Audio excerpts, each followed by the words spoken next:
Ngatho nĩ ũndũ wa gũcoka Rigathi Gachagua nĩ agũthwo na igũtha rĩngĩ agĩthiĩ na mbere na gweterera mũthenya wa ũmũthĩ uge wa igoti kuona kana nĩ rĩgwĩtĩkĩra kũhĩtũkia impeachment yake kana gwĩtĩkĩra swearing in ya Kithure Kindiki ũrĩa on Friday was nominated by President William Ruto to take over as the next DP. Rigathi wa Gachagua nĩ ekora haceke thutha wa mĩario agĩkorirwo akĩaria on Sunday rĩrĩa agĩkorirwo akĩrekererio thibitarĩ. Gachagua nĩ agĩkorirwo disclose maũndũ maingĩ andũ matarakĩũĩ akiuga atĩ a security agent, an undercover security agent nĩ agĩkorirwo akĩingĩra in his hotel room makĩrĩ thabarĩ kũrĩa Gĩthumo kũrĩa magĩthiĩte na President William Ruto and other politicians, and also agĩkorwo reveal on Sunday atĩ nĩ kwarĩ na 2 attempts cia kũgeria kũmũruta muoyo through gũkorwo poisonal, na those were allegations that Gachagua mwenyewe agĩkorirwo akiaria during his press conference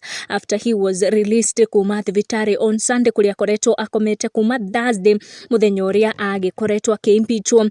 Rũhonge rwa DCI nĩ rwakorwo rũkiuga atĩ nĩ rũrambĩka investigations kuona allegations icio cia Gachagua nĩ nditũ mũno makĩria nĩ ũndũ cirauma from a prominent person in the government. Rĩu DCI nĩ akorwo ĩgĩetha Gachagua ekinyie ofici ciake kũrĩa Kiambu mũthenya ũyũ wa ũmũthĩ and record a statement kuona DCI yeta Gachagua mũthenya ũyũ wa ũmũthĩ when he is expected to go back to court nĩguo kũmenya kana igoti nĩ rĩgũkorwo rĩgĩteanĩria impeachment ĩyo yake kana igoti nĩ rĩgũkorwo rĩgĩcokia ciũria nyingĩ mũno iria orĩtie regarding his impeachment, and also